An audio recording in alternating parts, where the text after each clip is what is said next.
que abra sua Bíblia em Romanos, capítulo 1, versículo 14 a 17.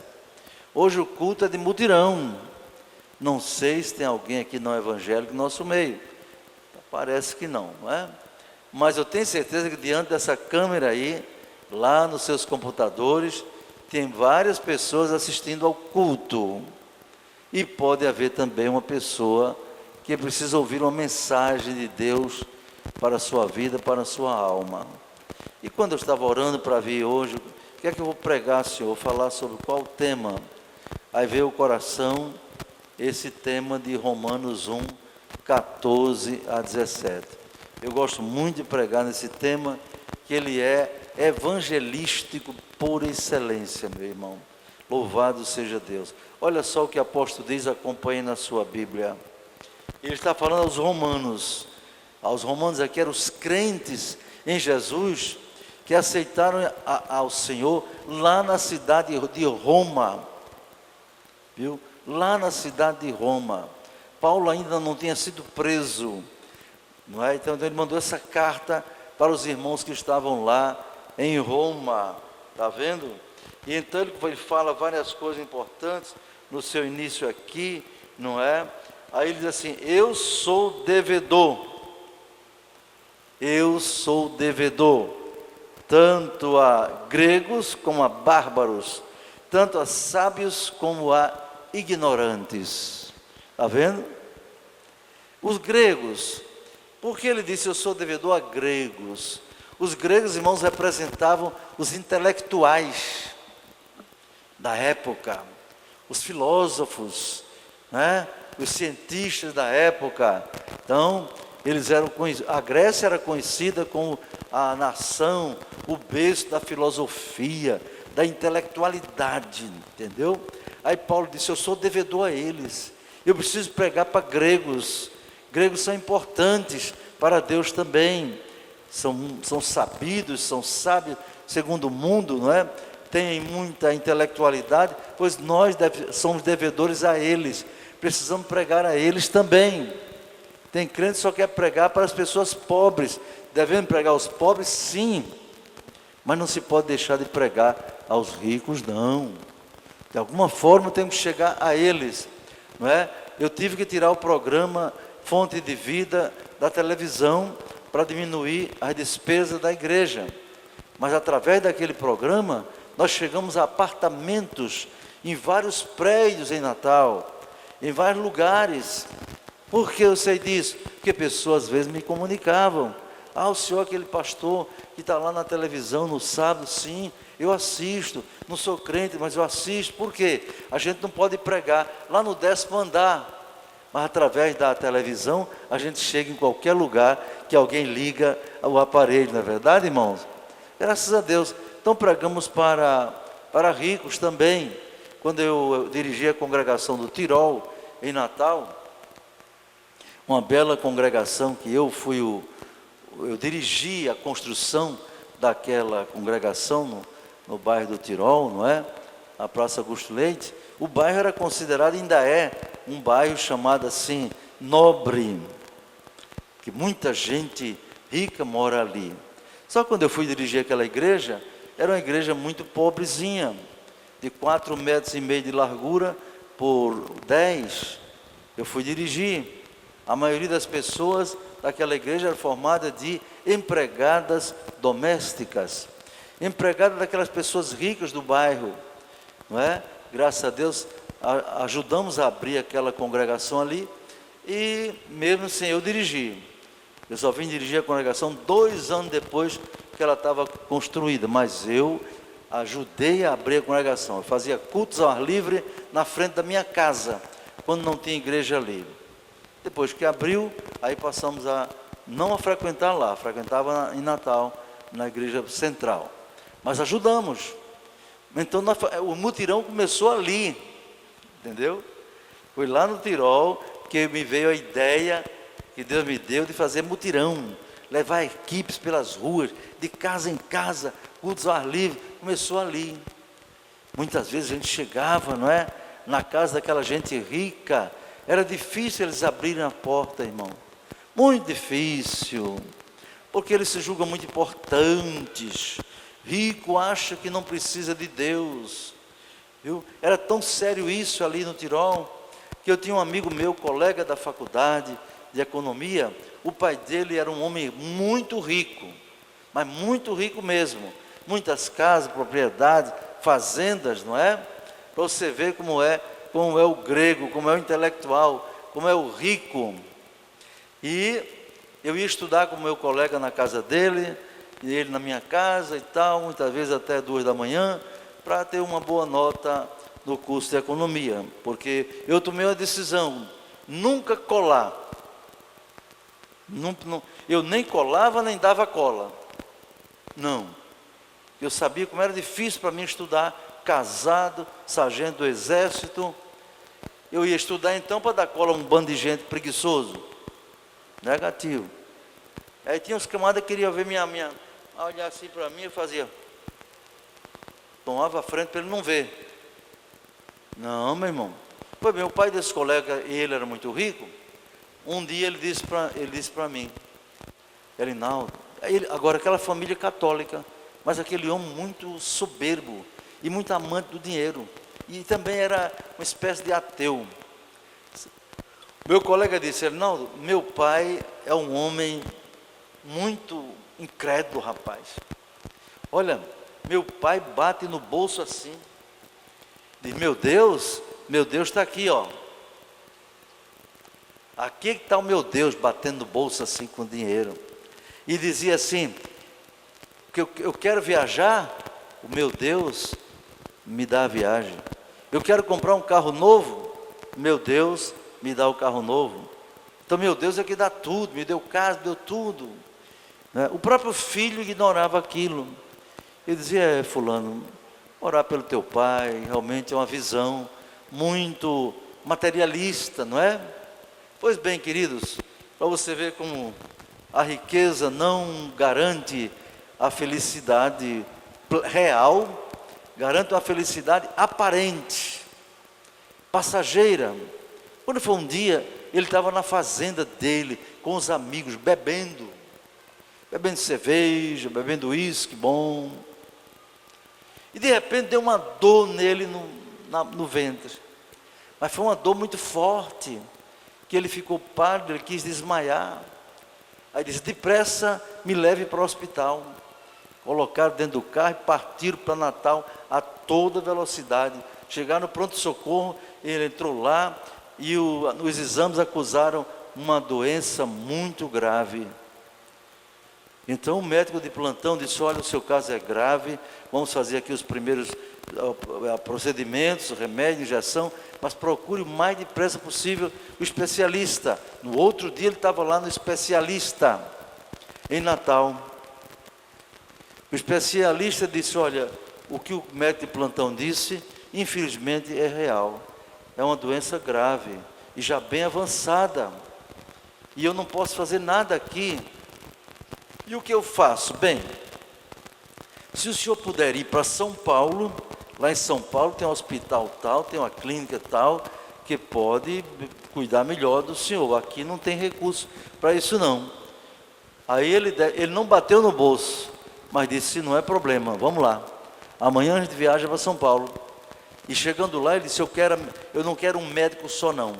Eu quero pagar a uma junta médica. Pode dizer ao hospital que eu quero uma junta médica para cuidar do meu caso.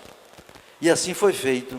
Ele pagou passagem de avião para ele, para acompanhantes, lá no melhor hospital, um dos melhores de São Paulo. Ele foi internado, uma das diárias mais altas, UTI caríssima. E ele disse, eu quero uma junta médica. E pagou um custo muito alto na sua estada naquele hospital. Mas depois de todos os exames, o médico examinar tudo, e com a tecnologia lá de São Paulo mais avançada, o diagnóstico do médico foi, para a medicina não tem jeito. E agora, cadê o Deus?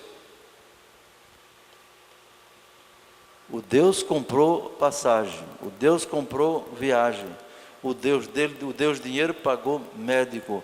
mas não lhe deu saúde. Ele voltou para cá, ficou aos cuidados de médicos aqui, mas passou para a eternidade. Por que isso? Por que isso? Homem rico não quer saber de Deus, na sua maioria. Não é a riqueza que afasta o homem de Deus. O que afasta o homem de Deus é o orgulho, a soberba, a incredulidade. Entende, irmão? As trevas do pecado. A Bíblia diz: vossos pecados fazem separação entre vós e o vosso Deus. Então, que também não é a pobreza que separa o homem de Deus, não. É a incredulidade. Viu? É a incredulidade. Então, aquele homem morreu, coitado, triste, desanimado, desolado, porque o seu Deus era o dinheiro. Jesus disse: é muito difícil um rico entrar no céu. E ele usou uma figura que os judeus conheciam naquela época. É mais fácil passar um camelo pelo fundo de uma agulha do que um rico entrar no céu. Aí vocês já entenderam o que é fundo de agulha aí? Não exageram? Não. Aí você precisa entender. Aí onde você, fazendo um bom curso de teologia, algumas coisas você aprender com mais profundidade. Fundo de agulha naquele tempo, Jesus falou, ele não quis dizer que era a agulha da costura por aquele buraquinho que passaria um camelo. Não. Ainda que Deus pode fazer um camelo passar numa agulha. Mas não era isso, não precisa. É que as cidades eram cercadas de muros. E geralmente se construía uma cidade, irmãos, em cima de um rio. Em cima de um rio. De modo que metade da cidade ficava numa margem, metade da cidade ficava na outra margem, e o rio passava pelo meio da cidade. Mas a cidade tinha muros. E como então a água do rio passar ali naquela muralha? Ele não fazia uma grande passagem, ele fazia passagens pequenas, várias passagens para a água do rio passar. Então cada buraco daquele por onde a água passava era apelidado de buraco de uma agulha, fundo de agulha. Deu para entender agora? Só que quando você queria passar, às vezes o portão estava fechado, queria passar com o camelo por dentro do rio, por baixo daquele buraco, fundo de agulha, era difícil. O homem tinha que descer do camelo, entrar dentro d'água e sair puxando o bicho ali para poder ele passar. Aí Jesus disse: é mais fácil passar o camelo pelo fundo de uma agulha do que um rico entrar no céu. Está vendo, irmãos? Então a riqueza não é aquilo que separa, não, porque Jó, aquele patriarca, era o homem mais rico do Oriente, irmão. Jó, quem já leu o livro de Jó, começa assim: e havia um homem na cidade de Uz, não é? Chamado Jó. Ele era reto, sincero, temente a Deus e se desviava do mal. E diz a riqueza dele: 3.000 camelos, não sei quantas mil ovelhas, era tanta coisa, meu irmão. E aí diz assim: era o mais rico do Oriente. No entanto, era um servo de Deus, era crente em Deus. Jesus não, porque ele não conhecia Jesus. Era crente em Deus, não é? Era crente, quer dizer que não é a riqueza que separa. E aquele homem riquíssimo, chamado Jó, passou aquela tribulação toda que vocês conhecem. Com permissão de Deus, o diabo tomou todos os bens dele, acabou tudo. Dentro de meia hora, Jó, que era o homem mais rico, passou a ser um homem miserável. Depois chegou outro e disse que a casa caiu em cima dos filhos, perdeu os filhos, tudinho, tudo com permissão de Deus. Provação terrível, não é? Mas Jó não negou a Deus. Em nenhum momento, não é? Em nenhum momento. Quando ele viu aquela situação, os filhos morreram tudo de uma vez, aí a mulher, alguém aconselhou ele a dizer coisa contra Deus, disse: não, Deus deu, Deus tomou, louvado seja o nome do Senhor. Diz a Bíblia: e Jó não pecou com a sua boca, porque o diabo queria que ele blasfemasse de Deus. Jó não blasfemou. Chegou a hora crucial quando a sua própria companheira, sua esposa, disse para ele: homem, que história é essa? Você ainda crê nesse Deus? Você ainda adora esse Deus? Amaldiçoa o teu Deus e morre, te suicida. Sabe qual foi a resposta de Jó? Mulher, Você está falando como uma louca. Eu recebi tantos bens de Deus, e agora Ele me concede o mal? Não. Aí diz ele: eu saí nu do ventre da minha mãe, e para lá voltarei. Quer dizer, eu nasci nu e vou morrer nu, morrer sem nada. Que coisa tremenda, não é?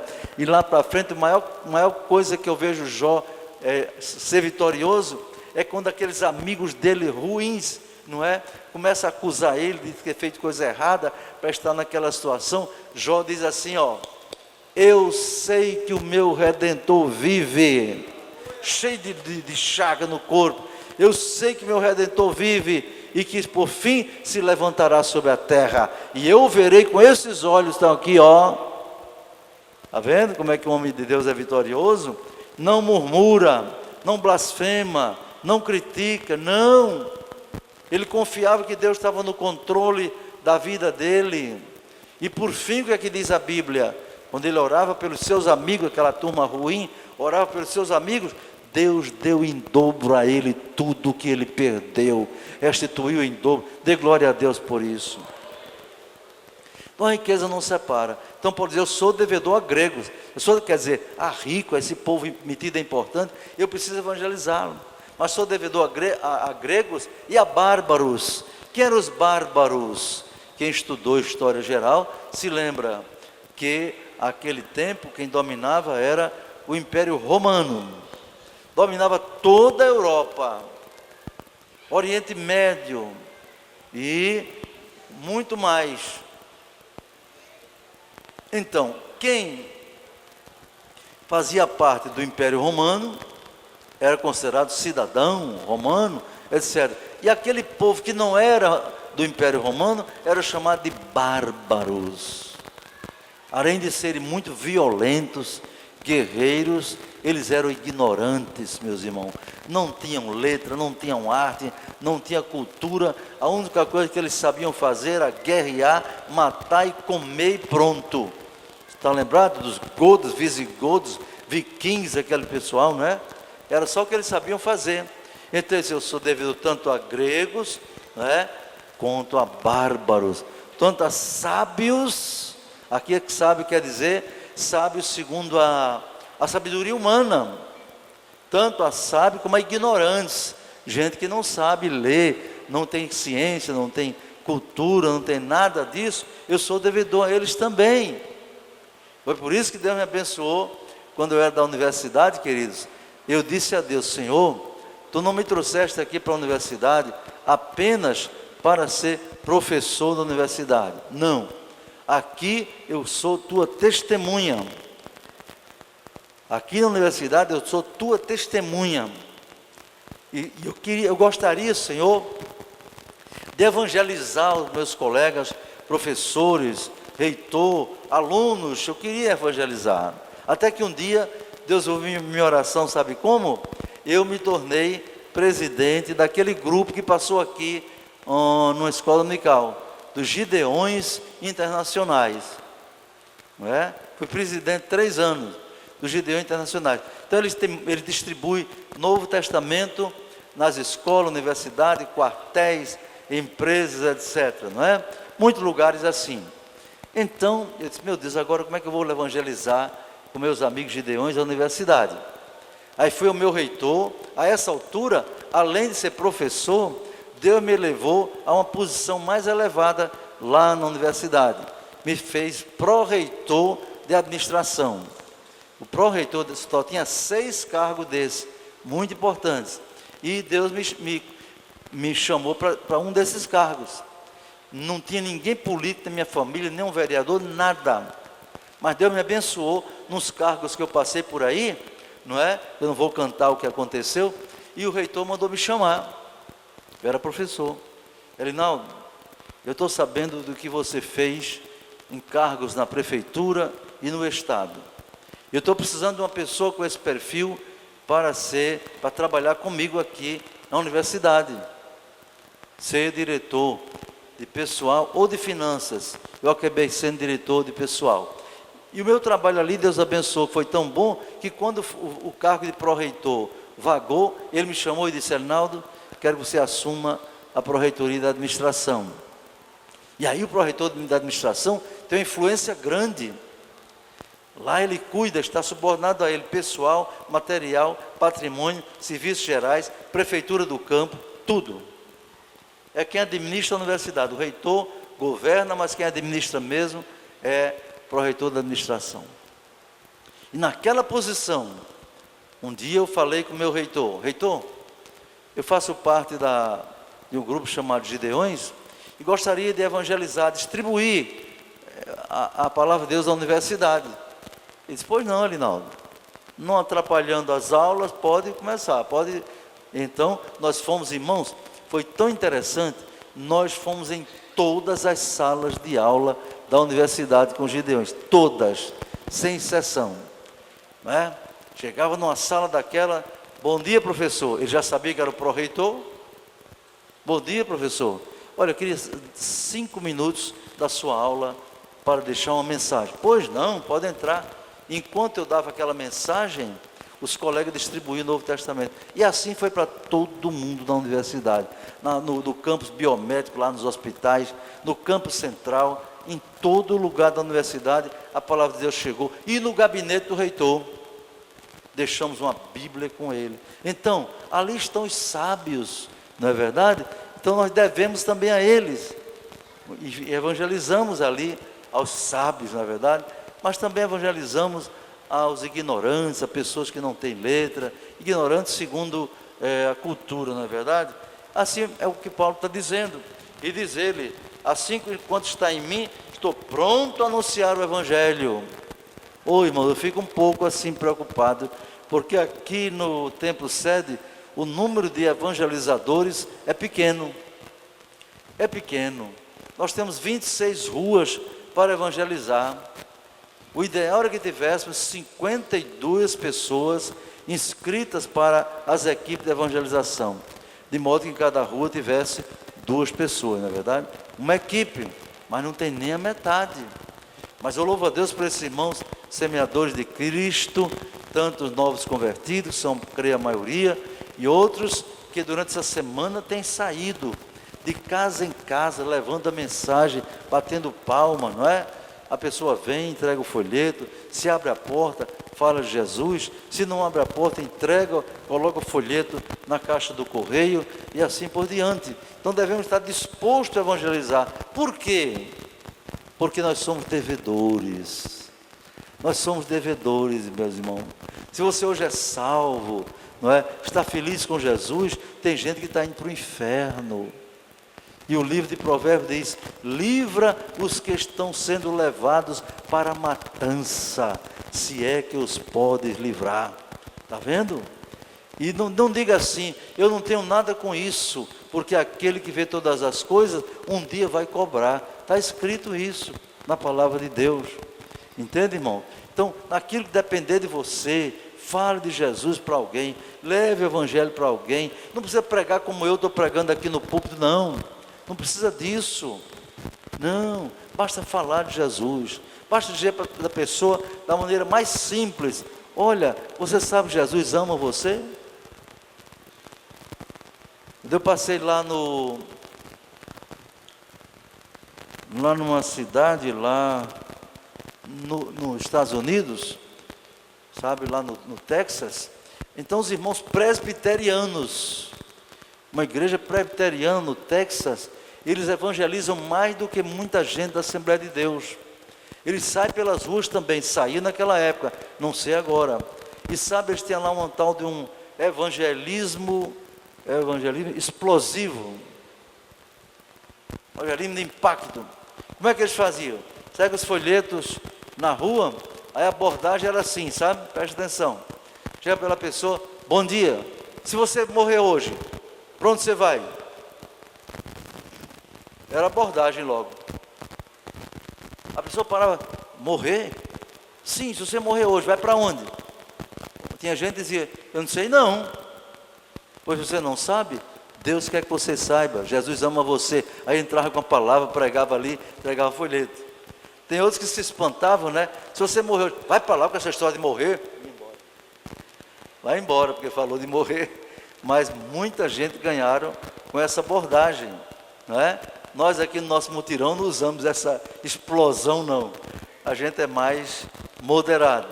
Pois é, meus irmãos, tem que levar o evangelho, não é? Porque, então, veja uma maneira de evangelizar, distribuir um folheto, entregar uma carta para alguém, e agora mais fácil, pelo WhatsApp, pelo Facebook, né?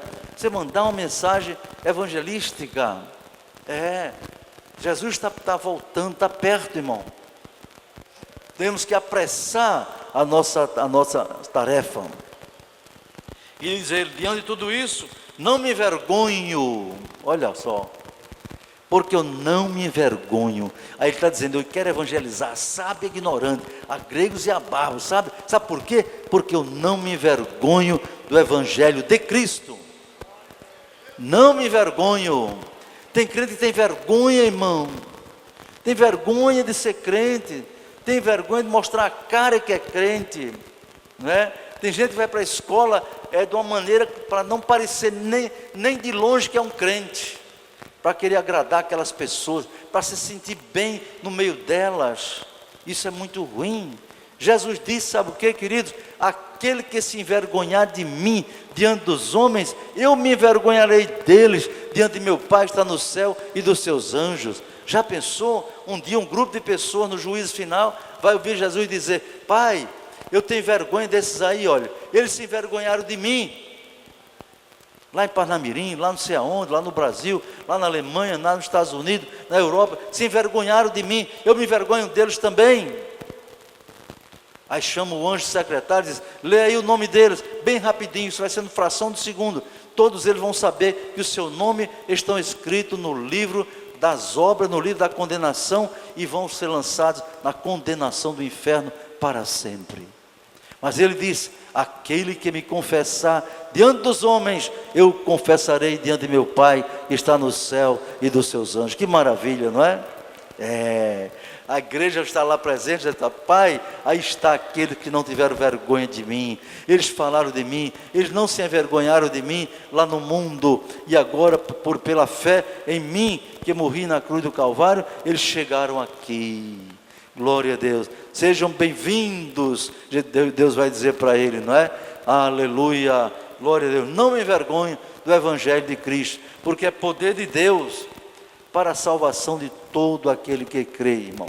Salvação, o que é salvação? Se lhe perguntar assim de repente, o que é salvação? O que é que você vai dizer? Não é? Você criança, se perguntar a um coleguinha, o que é salvação? O que é que você vai dizer? O que é salvação? Vocês adolescentes, o que é salvação? Novo convertido, o que é salvação? Os crentes mais antigos, obreiros, o que é salvação? Não me envergonhe do evangelho, porque é poder de Deus para a salvação. Sabe, você pode dizer, em poucas palavras, salvação é libertação do mal, libertação do pecado, através de nosso Senhor e Salvador, Jesus Cristo. Salvação é libertação, não é? Eu conheci pessoas no mundo, irmão, que eram depravadas. Quando eu servi em Fortaleza, num quartel do 23BC, olha, irmãos, tinha um sargento lá, que para mim aquele era o homem mais depravado que eu conheci no quartel. Era o homem mais depravado, boca suja. Ele só não dizia pornografia na frente dos oficiais, nem na formatura. Mas quando ele não estava na formatura, estava na hora do almoço, ou lá nos alojamentos, era cada palavrão horrível, feio. E parece que ele fazia para me provocar, porque eu era crente, ele sabia. Eu era sargento novinho, 18 anos. E ele, um homem já de 40 anos, sargentão antigo, perto de ir para a reserva, mas ele anarquizava mesmo, era palavra horrível, mulherengo, sabe, tinha a mulher dele, mas andava com prostituta, era como se diz, gente ruim mesmo, sabe, olha meus irmãos, e aquele homem, eu tinha até medo de chegar junto dele para evangelizar, porque ele só dizia pornografia, mas veja só, aí eu servi em Fortaleza 1 ano e meio, e vim embora, servi aqui em Natal, Deus abriu uma vaga aqui, foi uma bênção, então passou muito tempo, e eu já, quando eu estava fora do exército, E agora já como professor da universidade, veja só, eu fui fazer um curso de aperfeiçoamento em Fortaleza, 10 anos depois. E numa folga naquele curso, olha o que é libertação, gente. Salvação é libertação, é transformação e algo mais. Aí eu digo, sabe uma coisa? Hoje estou de folga, vou pegar um táxi, vou lá no quartel que eu servi aqui em Fortaleza. Vou ver se encontro algum companheiro daquela época. E chegando ali, não é, civil já, cheguei no corpo da guarda, pedi permissão para entrar, entrei e perguntei se ali tinha sargento fulano. Aí disseram, não, já foi para a reserva, não, foi embora, tal, saiu, morreu, não sei o quê. Daqui a pouco encontrei um deles. Ô Elinaldo, rapaz, quanto tempo você por aqui e tal, né? Pô, deixou o exército, sim, agora eu sou só na universidade e coisa e tal. Aí eu disse, ô fulano, como é que vai, rapaz? E aquele pessoal daquela época? Ah, Elinaldo, o pessoal foi para outro quartel, saiu, viajou, foi para a reserva, etc. Não é? Aí saí, eu nem perguntei para aquele sargento boca suja. Mas ele disse, Elinaldo, você acredita? Sabe quem é crente agora? Eu digo, não. Fulano de tal. Eu digo, não. Fulano de tal é crente. É, rapaz. Aquele homem pornográfico agora é crente e não é como você não. Olha só. Ele é crente e não é crente como você não. Você aqui como crente, você era um crente educado. Você falava para nós e tal, moderado. Mas ele agora não. Ele agora é desses crentes chato. Ele encontra a pessoa na rua e diz, ei, você precisa de Jesus, aceita Jesus, Jesus ama você. Ele importuna as pessoas agora. Agora ele não se aquieta, agora o negócio dele é falar de Jesus. Então um homem que era boca suja, boca imunda, agora abre a boca para dizer, Jesus salva, Jesus ama. Então criança, salvação é libertação do pecado. Salvação é transformação, não é? Quem está em Cristo, nova criatura é. As coisas velhas já passaram, eis que tudo se fez novo. Glória a Deus por isto, viu?